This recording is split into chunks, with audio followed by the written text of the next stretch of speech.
केरल में पहला international spice route conference का आयोजन किया गया। अब यह आयोजन उस पुरानी कहानी को दुनिया के सामने लाता है जहां काली मिर्च ने व्यापार के रास्ते बनाए, देशों को जोड़ा और इतिहास की दिशा बदली। इसका विषय क्या था, इसके तमाम वो पहलू क्या थे, इन सभी विषयों पर आज हम चर्चा करेंगे।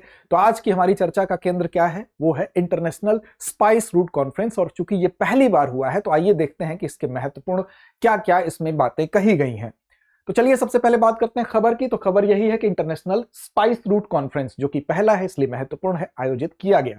कहां आयोजित किया गया? तो केरल में आयोजित किया गया, कोच्चि में आयोजित किया गया और 6 से 8 जनवरी तक 3 दिवसीय यह आयोजन था। इसका विषय क्या था? तो विषय यह था कि एंशिएंट ट्रेल्स न्यू जर्नी, यानी कि पुरानी जो विरासत है लेकिन यात्रा नहीं है, ये इसका विषय था।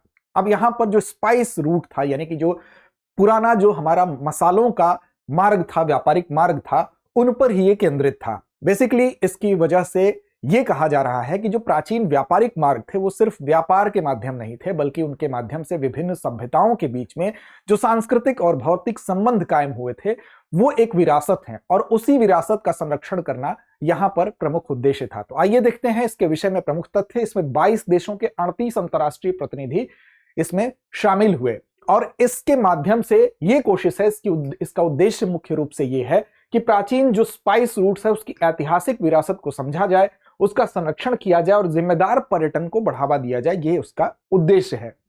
कहां आयोजित हुआ? तो पहली बार आयोजित हुआ है, इसलिए इंपॉर्टेंट है, याद रखिएगा। ये सारे तथ्य भी पूछे जा सकते हैं।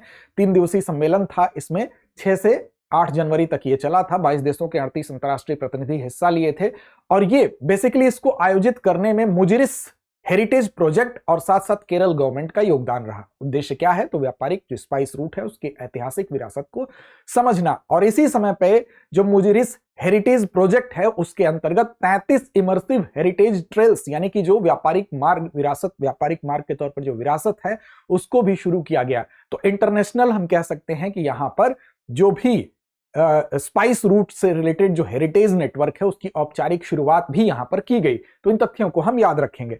अब चलिए बात करते हैं, समझते हैं कि स्पाइस रूट जो है वो क्यों महत्वपूर्ण था, उसके विषय में कुछ बात करते हैं। तो देखिए, अगर बात करें थोड़ा सा हम प्राचीन समय में जाएं तो भारत में भारतीय मूल का माना जाता है एक ऐसा ही मसाला। वो क्या है? तो वो है काली मिर्च। अब काली मिर्च की इंपॉर्टेंस इतनी ज्यादा थी, एक तो ये भारतीय मूल का है, मतलब इसकी उत्पत्ति भारत से हुई थी। इसको काला सोना कहा जाता था। काला सोना का मतलब कि ये बहुत बहुमूल्य था। कई बार तो मुद्रा के रूप में भी इसका प्रयोग करने के साक्ष्य मिलते हैं, कई बार तो फिरौती के रूप में काली मिर्च देने का उल्लेख मिलता है। अब देखिए, ये एक पौधे से निकलता है। इस पौधे को सबसे पहले आप चित्र में देख लीजिए, ये पौधा है और इसी में ये छोटी छोटी इसकी फलियां आपको दिखाई दे रही हैं। अब ये जो पौधा होता है उसका नाम होता है पाइपरीन। पाइपरीन नाम, क्षमा करिएगा, जो पौधा होता है उसको पाइपर नाइग्राम कहते हैं। तो पाइपर नाइग्राम नाम का जो पौधा होता है, इसी में जो इसकी जो छोटी छोटी फलियां आप देख रहे हैं उसमें काली और सफेद दोनों मिर्च निकलती है। जब छिलके सहित सुखाया जाता है तो काली मिर्च और छिलका निकाल के तो सफेद मिर्च बन जाती है। इसमें पाइपरीन नाम का तीखा पदार्थ होता है और उसी तीखे पदार्थ में कई औषधीय गुण होते हैं। अब उसी औषधीय गुण की वजह से इसमें अगर जब इसका सेवन हम करते हैं तो पोषक तत्व सोखने की क्षमता बढ़ जाती है शरीर की। इस वजह से इसकी डिमांड बहुत थी। आज के समय में बात करें तो वियतनाम में सबसे ज्यादा इसका उत्पादन होता है, उसके बाद ब्राजील में होता है, उसके बाद इंडोनेशिया और तब भारत में होता है। अब एक समय ऐसा था कि जो वैश्विक मसाला व्यापार था उसमें 80% इसका दबदबा था, यानी कि 80% जो व्यापार में हिस्सेदारी थी वो काली मिर्च की थी और भारतीय ओरिजिन का था, भारतीय मूल का था। भारत से बाहर भी ये कई जगह गया। तो मालाबार क्षेत्र जो भारत में है, यानी कि वर्तमान में अगर केरल राज्य को देखें तो यहीं पर एक बंदरगाह था। उस बंदरगाह का नाम था मुजिरिस, या मुजिरिस भी इसका उल्लेख मिलता है, दोनों कहा जाता है। यहीं से इसका व्यापार होता था और ये उस समय जो रोमन साम्राज्य हुआ करता था, तो रोमन साम्राज्य में इसकी बहुत ज्यादा डिमांड थी। रोमन साम्राज्य में इतना डिमांड था इसका कि समझ लीजिए कि वहां पर ज्यादातर जो भोजन थे, 80% भोजन में काली मिर्च का इस्तेमाल होता था। इसकी लोकप्रियता का अंदाजा आप लगा सकते हैं। साथ ही साथ भारत से बाहर इसके जो प्रमाण मिले हैं वो मिस्र के फराओं में रोमेसेस द्वितीय की जो एक मम्मी थी उसमें 1213 बीसी में इसके प्रमाण मिलते हैं। हालांकि काली मिर्च 4000 वर्ष पुराना माना जाता है और भारत के बाहर ये प्रमाण रोमन आपको बता दे कि ये मिला था मिस्र के फराओं में रोमेसेस द्वितीय की मम्मी में। अब देखिए, यहां पर अगर आप देखेंगे तो प्लिनी एक इतिहासकार हुए। प्लिनी ने कहा था कि चूंकि भारत से इसका व्यापार इस कदर हो रहा था कि उसने लिखा ये बात साफ तौर पर कि भारत रोमन अर्थव्यवस्था को बहुत नुकसान पहुंचा रहा है। उस अर्थव्यवस्था के नुकसान पहुंचाने में सबसे ज्यादा रोल किसका था? तो इसी काली मिर्च का था, क्योंकि इसकी डिमांड बहुत ज्यादा थी। अब भारत में अगर हम बात करेंगे तो इस जो मुजिरिस बंदरगाह है, इसके माध्यम से आप चाहे पश्चिमी एशिया कह लें, आप चाहे अफ्रीका कह लें, आप चाहे यूरोप कह लें, इन हर जगहों से, और आप चाहे इधर दक्षिण पूर्व एशिया कह लें, हर जगह पर इसी बंदरगाह के माध्यम से जो व्यापारिक मार्ग अलग अलग आपको दिखाई दे रहे हैं, ये सारे व्यापारिक मार्ग जुड़े थे। चाहे अफ्रीका हो गया, चाहे यूरोप तक की कनेक्टिविटी होगी, दक्षिण पूर्व एशिया की हो गई, इनसे जोड़ने का काम करता था यही मालाबार तट, केरल पर स्थित, केरल के पास वर्तमान जो केरल है वहां पर स्थित था। अब यहां से जब व्यापार होता था तो व्यापार के माध्यम से तमाम व्यापारिक गण, तमाम अलग अलग कल्चर एक दूसरे से मिलते थे।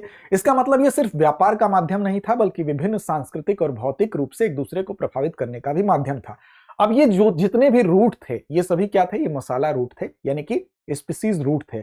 अब इन्हीं रूट्स की वजह से, इनकी इंपॉर्टेंस की वजह से इस कॉन्फ्रेंस का आयोजन किया गया है कि ये रूट जो थे वो सिर्फ और सिर्फ अर्थव्यवस्था पर भी प्रभाव नहीं डालते थे, बल्कि उसके अलावा इनका सामाजिक प्रभाव भी था।